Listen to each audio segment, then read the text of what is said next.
Señores, bienvenidos a Santos y Herejes. Loco, ¿cuánto tiempo teníamos que no hacíamos un episodio? Teníamos pilas sin grabar. La vida no ha dado La duro. vida ha Hasta gripe sido, me dio. la vida ha sido difícil. Hay situaciones en la vida en las que uno no puede controlar. Pero aquí estamos.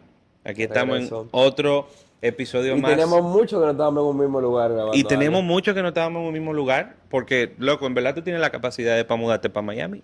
Y pudiésemos grabar más seguido desde allá, pero nada. Quiero vivir en el tercer mundo. Yo no volvería a vivir en mi país nunca más. Por eso saqué mi ciudadanía, ya me quedo tranquilo. No me deportan, ya no me pueden deportar, o sea que estamos bien. Está bien. Pero, señores, Está bien. estamos hoy con un episodio muy interesante. La razón de esto es una discusión que hemos tenido ya. Creo que lo hemos hablado varias veces. Rafa ha salido en otros podcasts, hermano. Hay un episodio muy controversial de Vivir con Fe, donde hablan de partes masculinas y todo eso. Donde De los Rafa, pies. de los pies, donde Rafa hace él habla y Paréntesis. hace un, que Yo quiero ver, de verdad, la próxima prédica que digan de que yo soy tu root y tú eres mi es muy voz. incómodo. Ya después que tú tienes ¿Sabes como lo que pasó conocimiento ahí? de qué pasó ahí, ya como que tú no puedes. Ujú. No se la conté en los pies. No, y también como que estaba lavando los pies a Jesús, aunque no tiene nada que No, ver, no, como no, que no. Ya, ya ya. simplemente tu mente se va muy lejos. Pero, volviendo al tema, concéntrate, Samuel. Volviendo al tema, hay algo que se ha estado mencionando últimamente, se ha hecho muy popular en las redes sociales, sobre todo en el mundo académico, como que muchas personas se están viendo más, no tanto influenciadas, sino que se le está presentando estas nuevas ideas que anteriormente como que no se manejaban. Mm. ¿A qué vamos? Y para el que no lo sabe, Rafa tiene una Rafa, no. teoría o una forma de ver la Biblia Cónchale. donde un anime, Pokémon, todo eso es igual a la Biblia, es un cuento. O sea, si usted leyó la Ilíada, usted lee la Biblia, es lo mismo. Donde se habla, ¿verdad?, de todo esto de lo que es un mito histórico. Ujú. La idea de lo que es un mito histórico. Para el público, para los que nos escuchan, para Rafi que está ahí ladrando, ¿qué es un mito histórico? Ok. Ya tú me desacreditaste de entrada. No, no, todo lo no, que pero acabas de decir. el mundo necesita que tú expliques cuál es tu punto de vista en cuanto a la Biblia, que es un mito No, histórico. la Biblia no es mito historia. Hay una sección de Génesis que muchos académicos catalogan como mito historia, que es la sección de Génesis capítulo 1 hasta el 11. La Biblia no es mitología en el sentido moderno de la O palabra. sea, que no es un cuento. No un cuento de hadas, Ya, como ok. tú lo dices. ¿Y cómo tú definirías eso de mito histórico? ¿Qué es Ok. un mito histórico? Porque es que cuando, yo no sé tú, hay mucha gente, me imagino, cuando escucha la palabra mito, Ujú. cada vez que uno usaba ese término, como en la escuela o lo que sea, siempre era como un cuento, una historia donde se veían poderes celestiales Sí. participando y Zeus mandaba un rayo y mataba a alguien. Como ya tú sabes, la Ilíada, la Odisea, Odisea. como todas estas historias donde hay una participación divina en el accionar del hombre, hay como estos poderes que uno no puede entender de los dioses rompiendo la existencia del ser humano. ¿Cómo entonces conectaría o cómo se diferenciaría esto de lo que es el mito histórico dentro de la Biblia? Bueno, mira, en el caso de la sección que vamos a tocar de más de lleno ahora, que es Génesis 1 al 11, cuando nosotros escuchamos la palabra mito o mitología en el sentido moderno, entendemos como algo falso, alguna fábula. Sin embargo, como dije en uno de los videos cortos que nosotros hicimos, la Biblia es un libro antiguo que tiene que ser entendido con la mentalidad y ojos de los antiguos. Mito para los antiguos babilónicos, los antiguos egipcios, los ugaríticos y todas las regiones del antiguo cercano oriente, o sea, para ellos tenía que ver no necesariamente con mentiras, sino con el pasado distante cuando los dioses crearon el mundo. Viene a ser, por ejemplo, si pudiera buscar un ejemplo moderno, fuera, tú ves en Star Wars, Ajá. las letras que aparecen al principio antes de que comience la película. Ya, que te dan como una explicación del mundo. Ajá, pero una explicación que no te muestran, pero sí te dicen qué pasó. Ok. Más o menos así es como yo entendí en lo que era un mito. El pasado distante de cuando los dioses crearon el mundo, siempre tiene algún tipo de tema creacional en el imaginario del Antiguo Oriente. Y algo interesante, y yo creo que donde surge el mayor problema como con esta idea, porque la realidad, la primera vez que yo me vi como expuesto a la idea de lo que era un mito histórico, a mí me chocó mucho. Yo no sé si a ti te chocó como cuando la primera vez que tú oíste como todo este tema de la posibilidad de que todo lo que tú habías creído de Génesis tal vez no era exactamente como tú lo habías, Ujú. te lo habían enseñado. Y yo creo que tiene que ver mucho con el movimiento fundamentalista Sí. dentro de la iglesia, donde se adoptó, ¿verdad?, como esta idea al 100% de la infalibilidad de la Biblia, y que personalmente mantengo de la infalibilidad, pero al mismo tiempo se le dio como un carácter súper literal, de Ujú. que todo lo que decía la Biblia era de manera literal. ¿Qué quiere decir esto? Cuando Dios habla de que la tierra fue formada en 7 días, fue en siete Ujú. días, de que cuando creó a Adán y Eva, fueron Adán y Eva, que cuando hizo esto, como que era tan puntual de esta forma y no daba apertura incluso a la cuestionante. Ujú. Cuestionante que creo que todo el mundo se ha hecho. Cuando uno es niño, como, ay, el arca de Noé, ¿realmente cabían todos los animales? ¿Cómo Ujú. llegaron los animales a Australia? ¿Cómo todas estas especies que estamos Los viendo, canguros y que no la existen en esa, cucaracha. exacto, en esa zona, cómo llegaron al arca? Porque si el mundo fue destruido completamente, ¿cómo es que estas Ujú. especies sobrevivieron, se adaptaron, fue simple adaptación, donde fueron en cierta forma evolucionando, fueron cambiando? Y creo que cuando uno empieza a hacer como estas cuestionantes, como que viene esta idea chocante Ujú. de que, oye, realmente esto es una forma en la que ellos se trataban de explicar Ujú. lo que no entendían o realmente era algo literal. Bueno, vuelvo a lo mismo de querer entender con ojos modernos textos antiguos. El movimiento fundamentalista que nace de una reacción del liberalismo en Alemania y de Ujú. sí, verdad, de todo lo que estaba pasando en los 1800, finales de los 1800, 1900, eh, quiso, vamos a decir, que querer tomarse la Biblia en serio, pero en esa búsqueda lo llevó a puntos que la Biblia, o sea, estaba yendo más allá que lo que la Biblia en realidad te estaba ofreciendo. Me explico.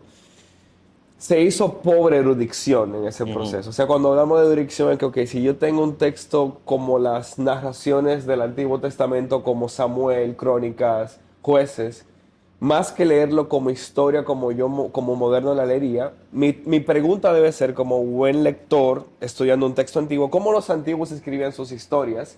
¿Qué elementos puedo encontrar en la Biblia, que puedo encontrar en otros textos de las civilizaciones que los rodean, para así yo puedo interpretar bien qué es lo que el autor está haciendo? Porque fácilmente te puedo decir algo acá. El libro de Primera y Segunda de Samuel no compete toda la vida de David. Ujú. Compete momentos específicos que el autor nos está mostrando con el fin de darnos un mensaje teológico y que la agenda que tiene el autor se cumpla, que es mostrarnos cómo comenzó la monarquía del antiguo Israel y cómo eventualmente Israel fracasó como civilización, que es lo que nos da Primera y Segunda de Reyes. Ahí ya tú te das dando cuenta que la historia que nos está contando de cierta forma está sesgada por su agenda, Ujú. y también vemos que hay elementos teológicos aquí que nos quiere mostrar de que este hombre fue extraordinario en todos sus caminos. Sin embargo, si tú quieres pensar que lo que Samuel nos dice, todo lo que pasó en la vida de David, y que el autor no está reinterpretando muchos eventos, tú estás siendo muy, como diría, en inglés es naif, en español es ingenuo. Ingenuo. Ingenuo. Yo creo que eso es lo que pasa con el movimiento fundamentalista, que quiere, en honor a defender la Biblia, se están perdiendo en lo que la Biblia en realidad te está ofreciendo. Vuelvo y digo, los antiguos no escriben como nosotros los modernos. Y me voy a ir más allá, quizá no estamos haciendo un poquito del tema, la precisión histórica a la cual nosotros los modernos estamos intentando atinar Ujú. al estudiar la historia, no es la misma manera como ellos hacen historia. Hay elementos que quizá a nosotros nos molestarían porque no quieren ser tan exactos.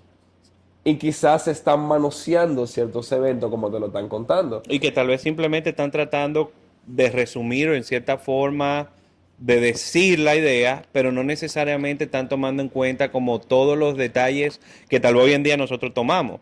Como por ejemplo, qué tipo de vestimenta así full la persona llevaba en el momento, cuántas horas pasaron y como que uno lo marca tan puntual. Y no solo eso, me voy más allá. Si el narrador te lo está diciendo, es porque esa ropa va a jugar un papel más adelante en la historia. O sea, que tiene cierta importancia. Nunca mencione algo que tú nunca vas a traer de nuevo en una No, historia. incluso mira, los nombres, los lugares, te van a decir en las narraciones bíblicas más adelante cómo el personaje va a actuar Ujú. y el lugar va a jugar un papel en la historia, los detalles, las prendas, todo va a jugar un papel. O sea, no está en el texto de forma fortuita, el narrador te lo está diciendo por alguna razón específica. Ejemplo, Fausto lo dijo cuando estuve con ellos en Vivir con Fe. ¿Cómo comienza el libro de Ruth? En Belén, la casa del pan, Ujú. había falta de pan. Hay un juego de palabras de entrada que el narrador te está dando. Que era simplemente una forma en la que ellos escribían, era Ujú. una forma.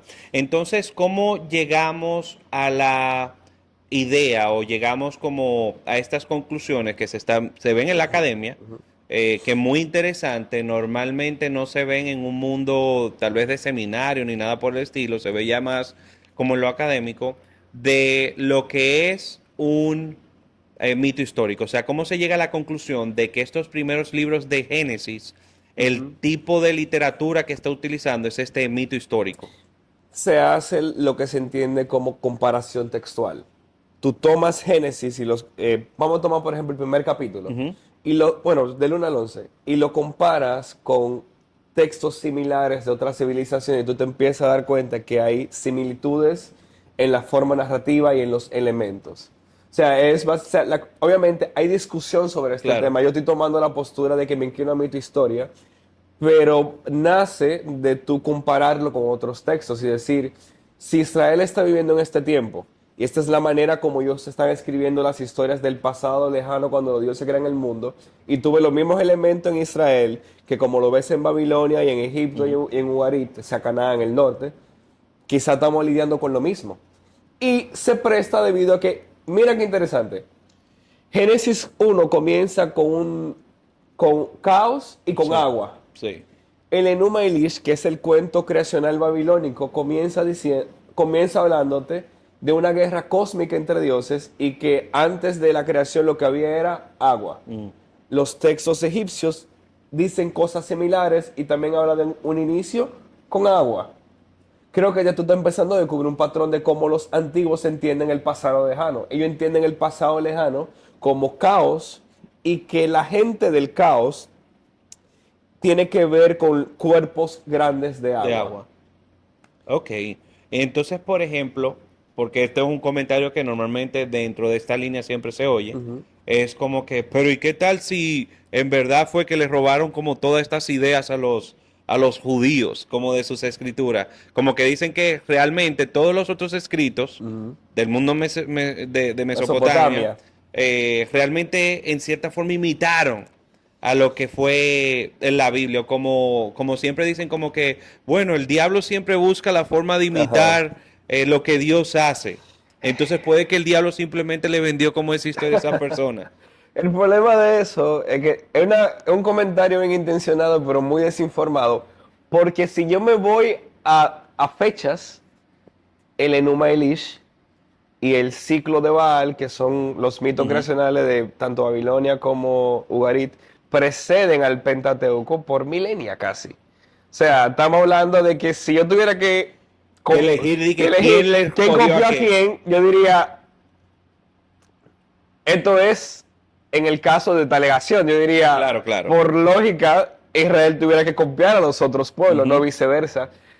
Eh, y no solo eso, si ya queremos meternos en el tema, y yo voy a meter los dos pies, me parece que el autor de Génesis 1 tenía conocimiento de estas historias. Que en cierta forma tal vez hace un uso de los elementos que se conocían para explicar su propia historia, Ajá. para querer explicar su propia historia. Y dentro de esto, por ejemplo, cabría, porque mucha gente puede alegar, tú ves como el poder de Dios, ¿verdad? Ajá. En la creación, la formación del mundo. Y vemos elementos similares ya más adelante con el pueblo de Israel, como bien tú dices en el Pentateuco, no necesariamente en Génesis, pero lo vemos como en elementos dentro del Éxodo, con la liberación del pueblo, cuando vemos estas grandes proezas de Dios, Ujú. donde se pasan las pestes, todas estas calamidades al pueblo egipcio. am, ¿Puede ser considerado eso también mito histórico? ¿Cómo nosotros podemos determinar de que estas cosas ya tal vez son más históricas Bueno, mira, que en lo anterior? en el caso de Éxodo, a diferencia de Génesis 1 al 11, los elementos, vuelvo y digo, mitología para Ujú. ellos tiene que ver con el pasado lejano Claro. de las deidades. Aquí ya estamos hablando de eventos que marcaron la identidad social del antiguo Israel. Mm, Aquí ya quizá estamos hablando de narrativas más que mito historia. ya. Eventos que sucedieron, o sea, yo creo que hubo un éxodo, creo que Dios sacó de forma milagrosa a los israelitas de en medio de los egipcios y que Yahweh, el Dios de los israelitas, mandó las diferentes plagas como forma de ataque a los diferentes dioses egipcios, mostrando su poder sobre ellos. Habiendo dicho eso, yo también tengo que tener en cuenta que la historiografía antigua, que es la manera como los antiguos cuentan el pasado, no el pasado lejano de los Ujú. dioses, sino el pasado de los pueblos, hay elementos que pueden ser exagerados. Y eso no necesariamente significa falsedad, significa que es la manera como escriben. Me explico. Es sabido en cierta literatura, ¿verdad?, con respecto a los documentos militares del Antiguo Oriente, que cuando un pueblo vence a otro de forma militarística, los números se exageran con fin Ya. de hacer la historia. Mataron 2 millones de personas y nada más Cuando me vivían la 10.000. Ajá, exactamente. También, yo pongo este ejemplo. Si yo te cuento mis últimos 10 años de vida, yo te diré, bueno, el Señor me provió de un trabajo, gracias a Dios me salvó de tal cosa, vi la mano de Dios acá. Te estoy diciendo eventos que pasaron, pero mira qué lenguaje estoy usando. Ujú. Si yo no fuera cristiano, yo te diría, bueno, conseguí un trabajo, me salvé de que me chocaran y, no sé, di un palo. Mismos eventos, lenguaje en el que te estoy contando diferente. En el caso de ellos, si ellos te están contando su historia basada en el lenguaje religioso que tienen de Yahweh, de que vieron una nube, ahora bien, qué tan poderoso y estendosa era la nube está a nivel de discusión, Ujú. no te voy a mentir, pero sí que estos eventos pasaron y nos están contando con el lenguaje que tienen el lenguaje religioso que tienen disponible para expresarlo. ¿Y cómo tú llegas tal vez que creo que esto le pasa a muchas personas que empiezan adentrarse Ujú. en este mundo académico cuando se ven expuestos a estas discusiones que a veces atentan ante su propia creencia o lo que ellos han creído? Ujú. ¿Cómo tú puedes en cierta forma, yo diría, como llegar a un acuerdo dentro de ti Ujú. de todas estas ideas versus o en contra de lo que tú creías anteriormente, sin que tu fe se vea, yo diría, Afectada. afectada, donde tiemble, ¿verdad? Tu fe como, oye, porque creo que muchas veces pasa, sobre todo cuando tú vas a ese mundo académico, que tú te das cuenta que incluso los académicos no son ni cristianos. Mm. Eh, que me lo encuentro extraño, que como tu obsesión sea La Biblia estudiar la y... Biblia y que tú ni siquiera creas que esto sea como, tú ni siquiera crees en el Dios de la Biblia. Ujú. Pero ¿cómo tú puedes llegar a un acuerdo contigo mismo de que tu fe no mengüe Mm. ante todas estas cosas? ¿Cómo tú concilias o reconcilias estas ideas? Bueno, mira, lo primero que yo diría es que, nos voy a involucrar a ti y a mí, porque Ujú. ambos somos líderes en nuestras respectivas Ujú. iglesias. Yo creo que como líderes hemos hecho muy pobre trabajo en ser buenos estudiantes de la Biblia y comunicar a nuestros feligreses lo que la Biblia en verdad nos está proporcionando. Segundo, no es verdad que todos los académicos bíblicos no son cristianos Claro. comprometidos con la fe. El 80% de los académicos que yo leo en la universidad y leo en mi consumo personal son cristianos confesionales. Y están conscientes, incluso el término mito-historia que estoy empleando, yo lo aprendí de un profesor en el seminario de Asbury, que enseña Antiguo Testamento, que es un evangelio conservador, que él dijo definitivamente con la data que tengo al frente, la mejor etiqueta que le puedo dar a esta La mejor sección conclusión. es mito-historia. Entonces lo primero es que no es verdad que por tú saber estas cosas tú vas a perder la fe. Lo que sí va a hacer es ayudarte a entender con qué tipo de literatura estás lidiando. La Biblia, más que el texto sagrado de nosotros los cristianos, es literatura. Y la literatura tiene que ser estudiada bajo el marco del género literario el cual el autor está escribiendo, también bajo las expectativas del autor. Nuestro trabajo es descifrar esas cosas. Y cuando nos damos cuenta, incluso en el tema de Génesis, a mí me da tanta paz saber que no es literal, porque si no fuéramos el hazmerreír de la sociedad científica, de que obviamente Dios es todopoderoso y es una afirmación teológica, ya Él puede crear el mundo como Él quiera, pero Génesis no te está diciendo exactamente cómo Dios creó el mundo, sino que Él te está diciendo, el Dios de los israelitas fue que lo creó. Exacto. Él Pero- simplemente quiere dejar saber, hey, él fue duro y lo creó. Ajá. Y también está haciéndole la contra a los mitos creacionales que rodean a Israel, porque ellos quieren que la adoración de los israelitas esté enfocado a Yahweh. Por eso hay elementos incluso polémicos de la forma como el autor lo está contando. Y también da paz saber que la Biblia y la ciencia no se contradicen debido a que la Biblia no es un libro de ciencia, es un libro de historia, de teología y de ética. ¿Quién es Dios? ¿Qué Él ha hecho en la historia de la humanidad? Y cómo nosotros, el pueblo de Dios, tiene que comportarse. No significa que Jesucristo no resucitó al tercer día según las Escrituras.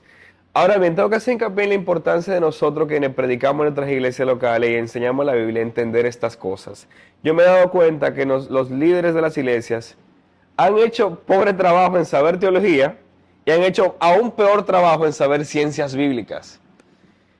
Y eso se traduce y se transmite con pobres feligreses que no entienden la Biblia ni entienden la teología cristiana.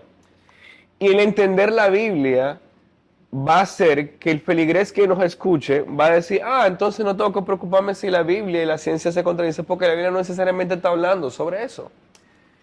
Por ejemplo, la Biblia, el Antiguo Testamento, presupone que los lectores o la audiencia que en estos textos fueron escritos piensan que la tierra es plana, que el cielo es un domo de cristal, que debajo de la tierra hay agua y que debajo de esa agua más profundo está el inframundo. Sí, te la des. Ellos entienden que arriba de este domo hay agua y que por eso el cielo es azul y que cuando llueve porque se abren compuertas. La famosa canción, llueve, Sí, abre las puertas del cielo, viene de, o sea, se saca de un versículo que habla de que se abren las puertas. Por eso ellos entienden que cuando llueve eso es lo que está pasando. Ellos entienden que los montes son los pilares que sostienen el firmamento, porque dicen, estos montes llegan hasta arriba, no puedo llegar hasta allá, seguramente eso es lo que mantiene el firmamento Agarrado. en su lugar. Y también es donde entendemos que nos encontramos con las deidades, porque fíjate en algo, monte Sinaí, monte Sión, monte de la Transfiguración, Siempre en los monte montes. Calvario, siempre en los montes. Monte Olimpo. ¿Sabes qué? Monte Olimpo, y Sí. si tú quieres tomar, por ejemplo, otras civilizaciones. Incluso el Enuma Elish, el cuento creacional babilónico, termina con Marduk poniendo un templo en un monte. Porque los montes, al ser un lugar alto, es un lugar intermedio entre el cielo y la tierra. El autor presupone que tú sabes eso porque él entiende que tú eres una persona del Antiguo Oriente. Y nosotros sabemos que el cielo no es un domo de cristal, que la tierra no es plana y que debajo de la tierra está el inframundo. Depende, hay gente que todavía cree eso, pero El inframundo es otra dimensión, si tú quieres usar términos más científicos. hay gente que todavía cree que la Tierra es plana. Pero ok, a lo que voy es que el autor está hablando en esos términos un mensaje teológico de que todo el cosmos, como ustedes lo entienden, quien lo creó fue Yahweh, no Marduk, o Ra, o Baal en el norte. esa es la declaración teológica que Génesis no está queriendo dar, no dando una clase de ciencia de cómo Dios creó el mundo exactamente. Entonces, no nos debería preocupar, y también a nosotros no nos debería preocupar exponer a la gente a estas cosas. Que creo que ahí es donde entra el miedo muchas veces, Sí, como que, ¿qué pasa si yo le muestro esto a las yo creo que personas? nosotros tenemos, a mí me gustaba lo que decía Michael Heiser, que era, yo no voy a proteger a la gente de la Biblia. Si la Biblia, si nosotros como cristianos concedemos el punto que le viene la palabra de Dios, tenemos miedo de enseñar la palabra de Dios a la gente. Si Dios inspiró a los autores bajo las convenciones literarias que tenían en ese momento, hay que respetarle la doctrina de la inspiración y decirles, los antiguos escribían de esta manera, no necesariamente todo es 100% literal. Hay que también aprender a decir esas cosas. Pero que también yo creo que eso no le conviene a ciertos grupos que hacen dinero de, De de parques. malinterpretar la Biblia. Ajá, de ciertos parques que están en Kentucky que tienen un arca de Noé y creen que de verdad eso pasó y fue así, pero amén. Pero, señores, la realidad con todo eso es, al final de cuentas, nosotros como cristianos tenemos el entendimiento, como bien dice Rafa, de que en cierta manera todo esto fue inspirado por Dios. Dios en su soberanía permitió de que estos escritos quedaran hasta nuestros días. Algún motivo tiene que haber de que estos escritos hayan sido guardados por tanto tiempo. Y no debemos de tener miedo nunca de enfrentarnos a las cuestionantes que nos trae la Biblia. O sea, si realmente estas cosas pasaron como me la enseñaron, o qué yo puedo aprender de esto. Aparte, algo interesante es que hay una multitud de testigos, de personas que van delante de nosotros, que ya han dedicado su vida, su formación, para poder dar entendimiento, traer claridad al mundo hoy en día, de entender estos textos, no simplemente con una lectura superficial de lo que nosotros vemos, sino con un entendimiento de lo que se percibía en la época en la que estos libros fueron escritos. Y nada, no sé si tú tienes algunas palabras para cerrar. Hay mucho que podemos estudiar todavía. Por ejemplo, el arca de Noé, los gigantes. Que eso eh, tendríamos que hacer otros miles de episodios. No, sí, porque van en la misma línea de pensamiento de mi historia. Pero yo les diría, para como últimas palabras, no tengan miedo de leer a académicos sobre el tema. Y les invito también a que si lo que yo creo no pasa la prueba de fuego, entonces verdaderamente vale la pena creerlo. No tengan miedo de leer, lean de forma amplia, lean a gente, académicos cristianos y no cristianos, y también la mayoría de los académicos cristianos ya se han hecho esta pregunta, han escrito más de literatura, y les prometo que van a decir cosas similares a la que ustedes escucharon hoy, y siguen siendo cristianos comprometidos con la fe. No tengan miedo de leer, no tengan miedo de ir más allá. La Biblia sigue siendo la palabra de Dios, aunque emplee géneros literarios que ya nosotros no usamos el día de hoy. Y nada, señores, esto ha sido otro episodio más de Santos y Herejes. Chao.